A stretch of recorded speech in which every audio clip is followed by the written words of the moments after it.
Hey, imagine waking up one morning in the city you love, the city where you've driven to work for 20 years, only to find out that your car is now the enemy, that the very streets you've navigated 1,000 times are being redesigned to push you out, to make you feel unwanted, like an intruder in your own neighborhood. That's exactly what's happening in Paris right now. And if you think this is just a European problem, think again, because this revolution is coming to your city, to your street, to your driveway, and it's going to change everything you thought you knew about freedom, mobility, and the American dream of the open road. If you want to understand how a city can wage war on the automobile and why this matters to every driver watching this video right now, then stay with me, because what I'm about to reveal will shock you, inspire you, and maybe even terrify you a little.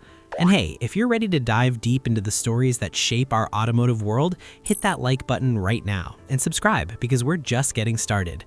Hey, this is Mark, and you're welcome to AUTOSAYS. Now, let me take you back to a moment that changed everything, a moment when Paris decided that 150 years of car-friendly planning was a mistake that needed to be erased. Picture this, it's 2014, and Anne Hidalgo, a Spanish-born socialist politician, becomes the mayor of Paris with a vision that sounds absolutely insane to anyone who loves cars.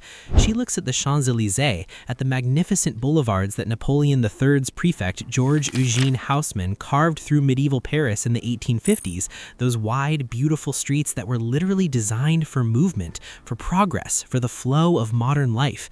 And she says, no more cars. Can you believe that?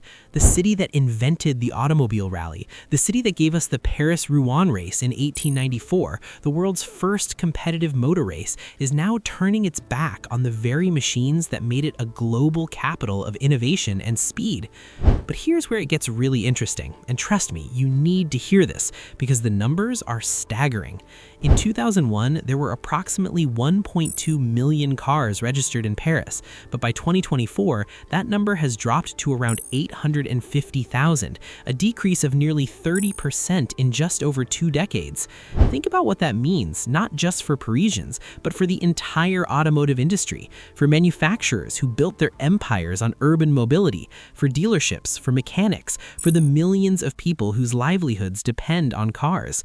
This isn't just urban planning, this is economic warfare, and the weapons are bike lanes, pedestrian zones, and something called the 15-minute city, a concept that sounds lovely until you realize it means you're not supposed to need a car anymore, because everything you need should be within a 15-minute walk or bike ride. Now you might be wondering, how did we get here? How did the city that embraced the automobile so enthusiastically a century ago become its greatest enemy? Let me paint you a picture of Paris in the 20s and 30s, when cars were pure magic, when owning an automobile meant you were sophisticated, modern, part of the future. The French automotive industry was booming. Companies like Renault, Peugeot, and Citroën were household names, and Paris was at the center of it all.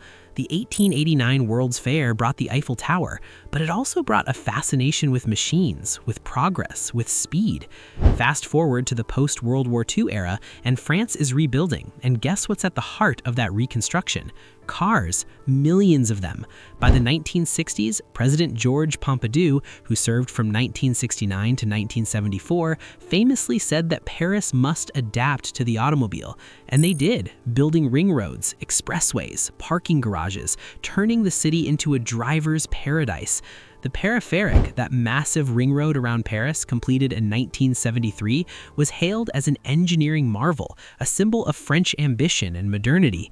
But then something happened, something that would plant the seeds of today's anti-car revolution. Traffic got worse, way worse. Air pollution became a crisis. People started dying, literally dying from respiratory diseases linked to car emissions. Studies in the early 2000s estimated that air pollution was responsible for thousands of premature deaths annually in the Paris region. And suddenly, the car wasn't a symbol of freedom anymore. It was a killer, a menace, a problem that needed to be solved. Are you starting to see how this narrative shift happened? But wait, because here's where the financial angle gets really fascinating. And if you care about money, about economics, about how cities fund themselves, you need to pay attention. Paris generates enormous revenue from tourism. We're talking about 17 billion euros annually before the pandemic, making it one of the most visited cities on Earth. Now, tourists don't come to Paris to sit in traffic or breathe exhaust fumes. They come for the romance, the walkable streets, the cafe culture, the ability to stroll along the Seine without dodging cars. Mayor Hidalgo and her team did the math, and they realized something crucial. Pedestrians and cyclists spend more money in local businesses than drivers do. A driver parks once and walks to one or two destinations, but a pedestrian or cyclist stops multiple times, spends more, stays longer, contributes more to the local economy. So from a purely financial perspective, getting rid of cars actually makes sense, at least for the city center. But here's the twist, and this is where the controversy explodes, because not everyone in Paris lives in the wealthy, beautiful center, where you can walk to a Michelin-starred restaurant or a designer boutique. What about the people in the suburbs, the banlieues, where public transportation is inadequate, where you absolutely need a car to get to work, to take your kids to school, to live your life? These are often lower-income families, immigrants, people who can't afford to live in the center, and now they're being told that their cars are unwelcome, that they'll be taxed, restricted, pushed out. In 2024, Paris introduced some of the highest parking fees in the world for SUVs and larger vehicles, up to 18 euros per hour in some areas. And they framed it as environmental policy, but let's be honest, it's also social engineering. It's also about deciding who belongs in the city and who doesn't. Question for you, is this progress or is this elitism? Is Paris creating a sustainable future or just a playground for the wealthy? Keep that in your mind as we go deeper, because this story is about to get even intense. Now, let's talk about the history of urban planning in Europe, because if you don't understand where these ideas come from, you can't understand why Paris is leading this charge. Go back to the late 19th century, to those Haussmann boulevards I mentioned earlier.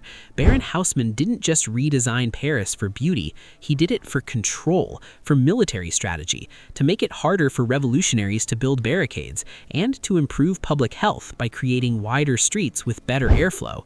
But he also, perhaps accidentally, created the perfect infrastructure for the automobile age that would arrive decades later. Those wide boulevards could handle traffic, lots of it, and for a century they did.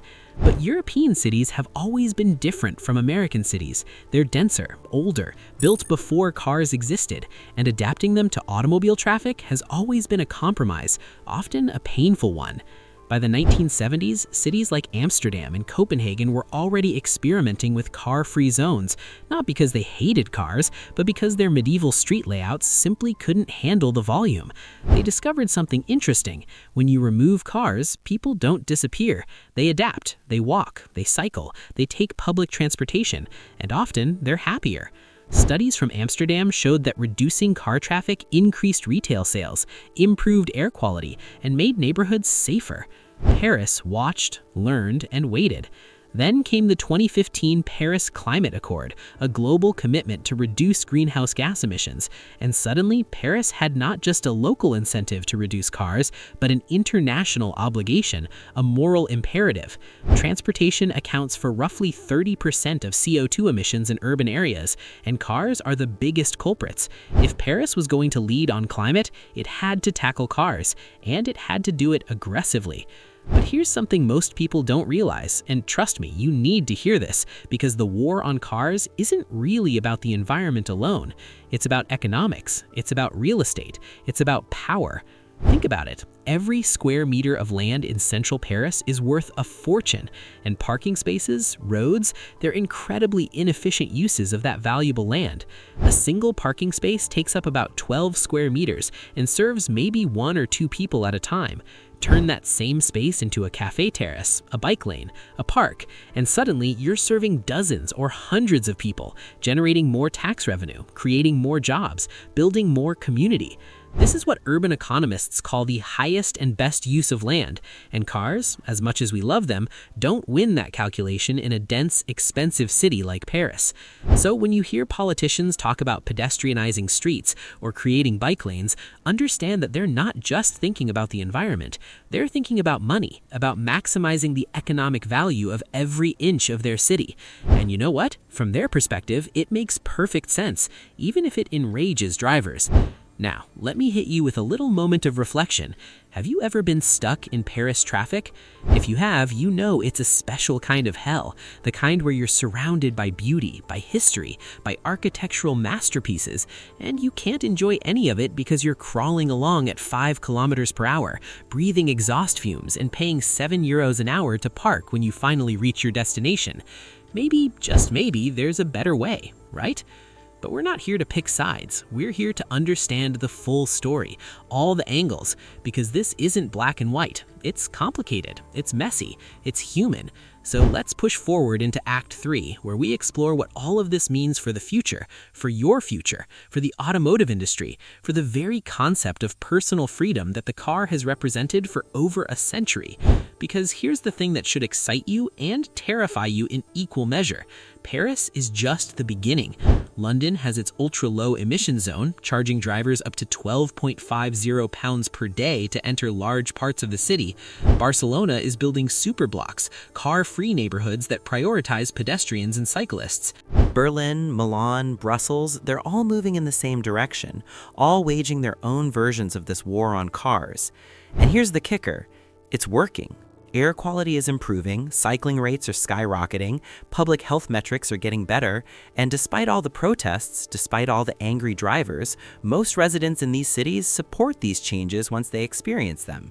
A 2023 poll showed that 68% of Parisians support the expansion of bike lanes and pedestrian zones, even though it means less space for cars. How is that possible? How do you convince people to give up something they thought they needed, something they thought represented freedom? The answer is you give them something better, or at least something they perceive as better. You give them cleaner air, safer streets for their children, quieter neighborhoods, more green space, and you tell them a story, a compelling narrative about what kind of city they want to live in, what kind of future they want to build. And this is where it gets really interesting for those of us watching from America, from countries where the car is not just transportation, but identity, where the open road represents possibility, where "don't tread on me" extends to "don't take my parking space." Can this work in the United States? Should it work in the United States? American cities are fundamentally different. They're more spread out. They were built for cars, and our public transportation systems, with some exceptions, are nowhere near as developed as Europe's. But the trends are undeniable. Cities like New York, San Francisco, Portland, Seattle, they're all experimenting with car-free zones, congestion pricing, expanded bike infrastructure. The question isn't whether this is coming to America. The question is how fast and how far it will go. And for the automotive industry, this represents an existential challenge and an enormous opportunity. Because if cities are going to restrict cars, then the cars that are allowed need to be cleaner, smaller, more efficient, more electric. The push against cars in Europe has actually accelerated the electric vehicle revolution, with Paris offering incentives for EV purchases and installing thousands of charging stations. Car manufacturers saw the writing on the wall and adapted. Companies like Renault and Peugeot now focus on compact electric vehicles designed specifically for urban environments. The war on cars isn't killing the automotive industry, it's transforming it, forcing innovation, demanding adaptation, separating the survivors from the extinct. And maybe, just maybe, that's not entirely a bad thing, even if it's painful, even if it feels like loss. So here we are, at the end of this journey through the streets of Paris, through the history of urban planning, through the economics and politics and emotions of this automotive revolution. What have we learned? That the car, as much as we love it, as much as it's shaped our world, our cities, our lives, isn't sacred, isn't permanent, isn't guaranteed. That cities are living things, constantly evolving, adapting to new challenges, new values, new visions of what urban life should be. That Paris's war on cars is really a war on the 20th century, on the assumptions and infrastructure and priorities that defined that era, and an embrace of something new, something uncertain, something that might be better or might be worse, but is definitely different. The question for you, for all of us, is what role we want to play in that transformation. Do we resist? Do we adapt? Do we innovate? Do we find new ways to preserve what we love about cars while addressing what's broken? Because make no mistake, this is coming, this is happening, and the cities that figure it out first will thrive while others struggle. Paris is making a bet, a massive, expensive, controversial bet that a city without cars can be more livable, more prosperous, more sustainable, more human. Will that bet pay off? Check back in 20 years. But one thing is certain, the automotive world as we knew it is changing forever, and the only question is whether we'll be ready for what comes next. Thanks for riding along with me on this journey. If this opened your eyes or challenged your thinking, hit that like button and subscribe to AUTOSAYS, because we're going to keep exploring these stories that matter, these changes that affect all of us, these battles that shape our future. Until next time, keep your eyes on the road and your mind on the revolution happening all around us.